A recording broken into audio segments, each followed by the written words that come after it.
The villa where the Rolling Stones partied was a hub of bad behavior.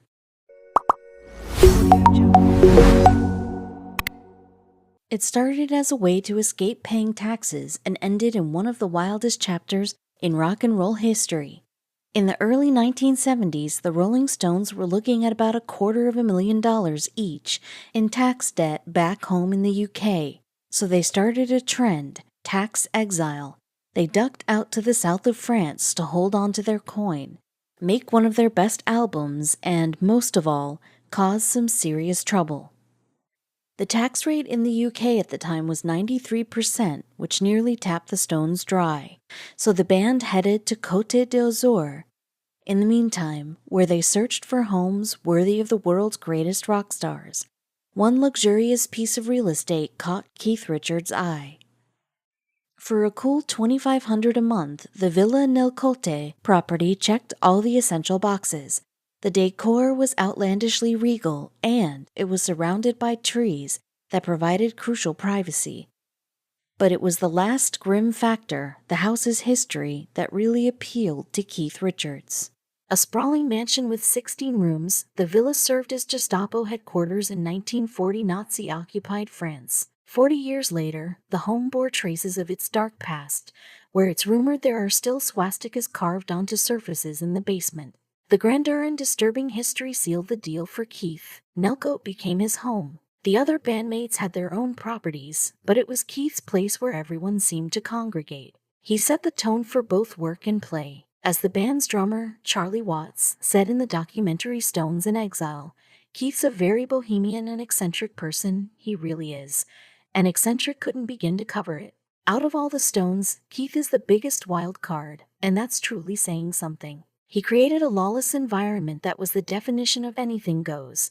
At Nelcote, drugs ran aplenty. You left your morals at the door and leaned into the chaos. Obviously, everybody wanted an invitation. There was a constant rotation of entourage members, some staying for months on end, but the party never stopped. Other stars like John Lennon filtered through. Photographer Dominic Tarl documented their time at the villa, remembering in the documentary, the atmosphere kept changing but the party kept going. In stark contrast to the Versailles-like interiors was the rampant heroin use. Richards was open about his drug of preference, and it wasn't uncommon to see him nodding off on the couch while the party continued around him. Still, it wasn't all darkness at Villa Nelcote. Journalist Robert Greenfield detailed his visit to Keith's crib in his book A Season in Hell with the Rolling Stones, painting a disturbing picture of the scene and its participants. But the more lurid rumors he described, like the injection of heroin into a child, have been refuted. In fact, Dominic Tarl contradicts the idea the home was purely evil. In a statement he gave to The Guardian in 2010, Tarl argued, all this stuff about A Season in Hell with the Rolling Stones. No, it was anything but that. We were all young and it was a time of great freedom and energy and creativity. For me, it was a kind of rock and roll heaven. It was the arrival of Anita Pallenberg, Keith's girlfriend, the mother of his children, and an iconic model to boot that kicked the partying into high gear. Richard's heroin addiction steadily worsened, with Anita keeping up the pace with her musician Beau and their 2 kids reluctantly along for the unstable ride. It's believed that during those months in France, Pallenberg and Mick Jagger took advantage of the moments when Richards was too high to notice and had an affair. She denied it, while Jagger claimed it happened. Since everyone was wasted, there's no telling what the truth is, but unabashed sex was just another part of their routine. Hell, yeah, there was some pot around, there was some whiskey bottles around, there was scantily clad women. Hell, it was rock and roll.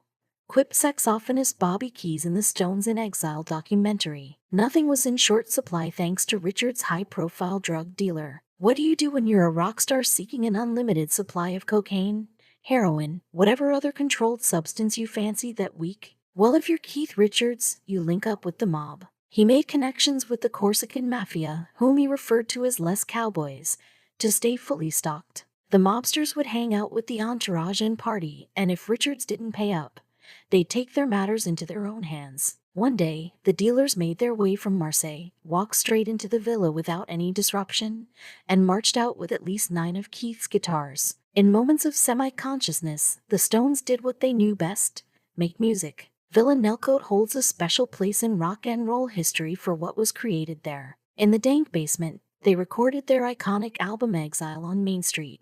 They turned the basement into a makeshift studio, despite it still bearing the marks of its horrific past. As Keith Richards was quoted in The Guardian, upstairs, it was fantastic, like Versailles. But down there, it was Dante's Inferno.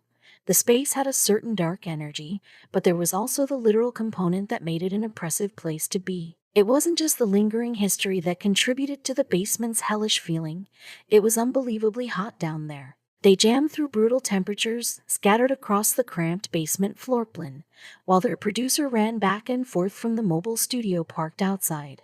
It's got a raw sound quality, and the reason for that is that the basement was very dingy and very damp, said the band's former guitarist Mick Taylor in the Stones in Exile doc. However, the sound carried. Villa Nelcote was drawing increasingly more negative attention. It all came crashing down in 1973 when the French police raided Nelcote.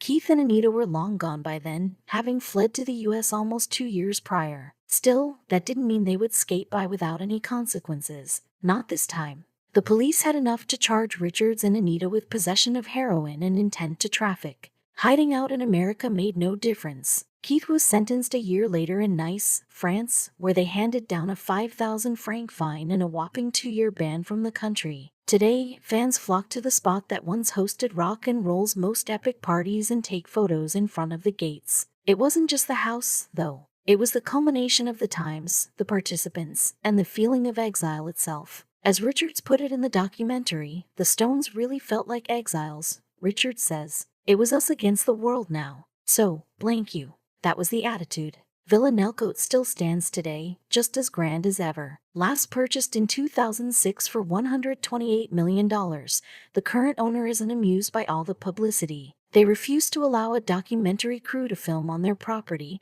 thereby locking the doors on the unsavory past that unfolded all those years ago. But the Stones are still making headlines even today. The beef between the Stones guitarist Keith Richards and fellow English musician Elton John had gotten so out of hand that people had to step in. Keith Richards became the Rolling Stones' infamous lead guitarist and party boy in the mid-1960s. Meanwhile, a man named Reg Dwight changed his name to Elton John a few years later, joining forces with songwriter Bernie Taupin. The two musicians' paths would continue to cross over the next half-century. John and Taupin initially began penning material for other artists. But thanks to the success of Your Song in 1970, the former became a superstar himself. But just like Richards, his commercial heyday was defined just as much by his intake of various substances. Indeed, during the 1970s, John developed an addiction to cocaine and alcohol that would continue well into the next decade. Both John and Richards developed a reputation for being difficult, too. The former was seen regularly spitting his dummy out in a 1995 warts and all documentary that was titled, appropriately, Tantrums and Tiaras. Furthermore, he has taken potshots at a whole host of high-profile celebrities over the years, and Richards made sure he was kept off John's Christmas card list again in 1997 with his reaction to another single. The guitarist was asked about the reworking of Candle in the Wind that his rival had famously performed at Princess Diana's funeral. And perhaps unsurprisingly, the Hellraiser didn't exactly approve. In his chat with Entertainment Weekly, Richards admitted he found the whole concept slightly jarring. Referencing the original's tribute to Marilyn Monroe, he went on to add, "Songs for Dead Blondes. I'd find it difficult to ride on the back of something like that myself, but Reg is showbiz." As you would expect, John didn't take this lying down. Later that month he told the Daily News, "I'm glad I've given up drugs and alcohol. It would be awful to be like Keith Richards. He's a pathetic, poor thing. It's like a monkey with arthritis, trying to go on stage and look young." John continued, "I have great respect for the Stones, but they would have been better if they had thrown Keith out 15 years ago. I just think he's in a hole and I have for a long time." The singer-songwriter further claimed that Richards was a hypocrite for once describing John as theatrical. He added, "Please, if the Rolling Stones aren't show business, then what is?" Things between the pair appeared to calm down, but in 2011 John proved that he still harbored a grudge toward the Rolling Stone while discussing Richards' autobiography Life. The book contains some rather choice words about the size of Mick Jagger's manhood, something that John felt was inappropriate. And Rolling Stone reported that a bemused John wrote, "I was a bit put off by hearing about the bit about Mick Jagger's penis. If I said that Bernie Taupin was a miserable blank and had a small penis, he'd probably never talk to me again. It's like, why do that?" However, in 2015 the pair seemed to bury the hatchet thanks to some peacemaking from one of Richard's bandmates. Indeed, somehow bassist Ronnie Wood managed to get them to pose for the cameras together at the GQ Awards. Yet this apparent truce didn't last that long. You see, in a 2018 chat with the Daily Telegraph, Richards was asked about John's 3-year farewell tour, and he was far from sad to see one of his peers retire from the stage. In fact, the guitarist said that John's departure would ultimately leave more room for the Rolling Stones on the live circuit. If you hadn't guessed, John had announced that he was retiring from the stage to spend more time with his family. However, Richards appeared to be more concerned with the farewell tour's crew. He joked, "After 3 years on the road with Elton, you would want to retire, too." I'll take his word for it. Nevertheless, Richards still found it in his heart to pay a compliment, if a somewhat backhanded one. "He's a lovable old dear," the guitarist, who is actually 4 years John's senior, told the Daily Telegraph. Richards then went on to claim, "He's softening with age." A year later, John once again touched upon the subject of his fiercest rock rivalry in his memoir, Me, Elton John. The hitmaker reflected on the summer of 1994 when his soundtrack for The Lion King ended up overshadowing the Rolling Stones' comeback LP, Voodoo Lounge, in the charts. According to John, Richards moaned, "Beaten by some effing cartoon." Interestingly, John also showed some signs of remorse for one of his most famous celebrity insults. The Star wrote, "It probably was a bit cruel to say that Keith Richards looked like a monkey with arthritis, but in fairness, he'd been pretty foul about me. He got as good as he gave." Aside from this, John used his autobiography as an opportunity to reveal how his longtime beef with Richards had actually started, and in a display of honesty, the Star admitted that he was largely to blame. For the Piano Man had outstayed his welcome during a 1975 Rolling Stones gig in Colorado. You see, the band had invited John to appear on stage with them to perform piano for just one track. However, the chart topper was so high on his drug of choice, cocaine, that he ended up remaining on stage for the rest of the gig. John admitted that if he'd have been sober, I might have just performed Honky Tonk Women, waved to the crowd and made my exit. But John admitted that this wasn't the wisest decision he'd made in his career. He continued, "I decided it was going so well, I'd stay on and jam along to the rest of their set, without first taking the precaution of asking the Stones if they wanted an auxiliary keyboard player.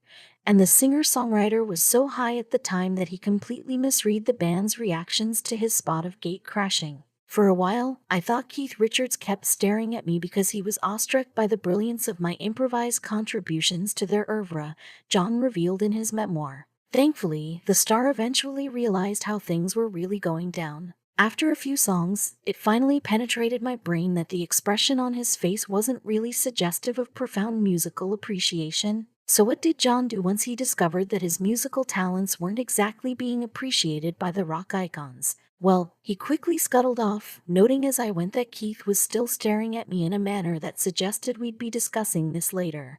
The Star also realized that it might be best if I didn't hang around for the after-show party. Interestingly, John went on to explain why his drug of choice at the time was so appealing. He said, "There was something more to cocaine than the way it made me feel. Cocaine had a certain cachet about it. It was fashionable and exclusive. Doing it was like becoming a member of an elite little clique that secretly indulged in something edgy, dangerous, and illicit. I'd become successful and popular, but I never felt cool," John admitted. "Even back in my first band, Bluesology, I was the nerdy one. The one who didn't look like a pop star, who never quite carried off the hip clothes, who spent all his time in record shops while the rest of the band were out getting laid and taking drugs." And fortunately, John's fondness for the white stuff soon got out of hand. He explained in the memoir, "As it turned out, doing a line of coke, then immediately going back for another one, was very me. I was never the kind of drug addict who couldn't get out of bed without a line, or who needed to take it every day. But once I started, I couldn't stop." John continued, "My appetite for the stuff was unbelievable, enough to attract comment in the circles I was moving in. Given that I was a rock star spending a lot of time in 70 Seconds this was a not inconsiderable feat. Once again, you might think this would have given me pause for thought, but I'm afraid the next 16 years were full of incidents." Thankfully, after nearly 2 decades of subjecting his body to continued substance abuse, John decided to get clean. In 1990, he went into a rehab facility in Chicago where he received treatment not just for cocaine, but for food and alcohol, too. And sobriety opened up a whole new world for him. Mind you, John's longtime rival Richards took a little bit longer to give up his various vices. In fact, the legendary guitarist waited until he was the grand old age of 74 before deciding to go sober. He told Rolling Stone in 2018, "I pulled the plug on it. I got fed up with it." And unlike John, Richards and the rest of his band have no plans to retire from the live stage anytime soon. He told the Daily Telegraph, "There's never ever been a word about it muttered among ourselves. I guess the day's obviously going to come, but not in the near future. We're all looking forward to doing what we're doing, especially back in Blighty, Britain." Richards and John's commitment to performing live into their 70s has certainly reaped its financial rewards, too. In 2020, they both featured on Billboard's rankings of the previous year's biggest musical earners. Although, much to John's annoyance, no doubt, he raked in a significantly lower amount than his on-off rival. In fact, Richards and the rest of his Rolling Stone bandmates actually topped the list with a cool $65 million, all but $5 million of which came from touring. The group finished way ahead of their nearest challenger, Ariana Grande, who amassed $44.3 million, and John had to make do with third place, although his $43.3 million total was certainly nothing to be sniffed at.